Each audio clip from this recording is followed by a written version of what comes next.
আসসালামু আলাইকুম রহমতুল্লাহি ওবরাকাতুহ।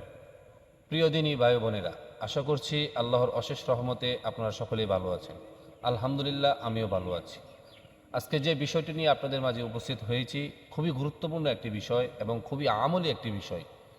সেই বিষয়টি আজকে আপনাদের মাঝে আমি উপস্থাপন করব এবং আপনাদেরকে খুবই সহজভাবে এটি শিখিয়ে দেব ইনশাআল্লাহ।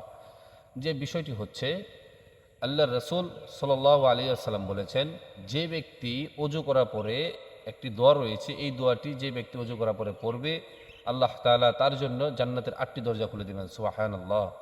তো প্রিয় ভাই ও বোনেরা, আমার এই চ্যানেল যদি আপনারা নতুন হয়ে থাকেন, অবশ্যই আমার এই চ্যানেলটিকে সাবস্ক্রাইব করবেন এবং আমার পাশে থাকবেন, যাতে করে আমার নতুন ভিডিও ছাড়া মাত্রই আপনার কাছে পৌঁছে যায়।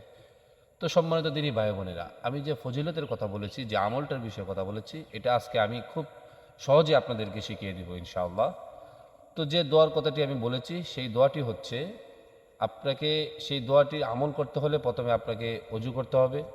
আপনি 5 ওয়াক্ত নামাজের সময় যেরকম অজু করেন, অজুর পরেই আপনাকে সেই দোয়াটি পড়তে হবে এবং কখন কিভাবে পড়তে হবে সেটাও আমি আপনাদেরকে বুঝিয়ে দিচ্ছি। তো বিষয়টা হচ্ছে, আপনার অজুর পরে, অজু করা শেষ হলে আপনারা বসেও পড়তে পারেন বা দাঁড়িয়েও পড়তে পারেন, তো আপনাদের ইচ্ছা।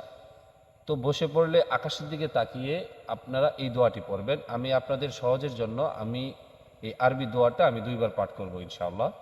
তো দোয়াটি হচ্ছে, আশহাদু আল্লা ইলাহা ইল্লাল্লাহু ওয়াহদাহু লা শারীকা লাহু ওয়া আশহাদু আন্না মুহাম্মাদান আবদুহু ওয়া রাসূলুহু।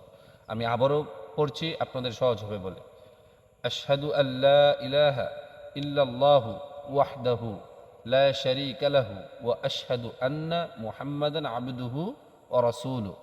আশা করছি আপনারা সকলেই আমার বিষয়টা বুঝতে পারছেন। আমি যে একটা আমলি একটা বিষয় নিয়ে আলোচনা করছি, অবশ্যই আপনারা বুঝতে পারছেন এবং এই আমলটি আপনি করবেন ইনশাআল্লাহ। আল্লাহ তাআলা তো বলেইছেন, আপনার জন্য জান্নাতের 8টি দরজা খুলে যাবে এবং আপনি যে দরজা দিয়ে যেতে চান ওই দরজা দিয়ে জান্নাতে প্রবেশ করতে পারবেন। সুবহানাল্লাহ। তো আশা করছি আপনারা এই আমলটি করবেন এবং আমার এই ভিডিওটি শেয়ার করে অন্যজনকে এই আমলটি করার সুযোগ করে দিবেন। এই পর্যন্তই। সকলে ভালো থাকবেন, সুস্থ থাকবেন। আল্লাহ হাফেজ।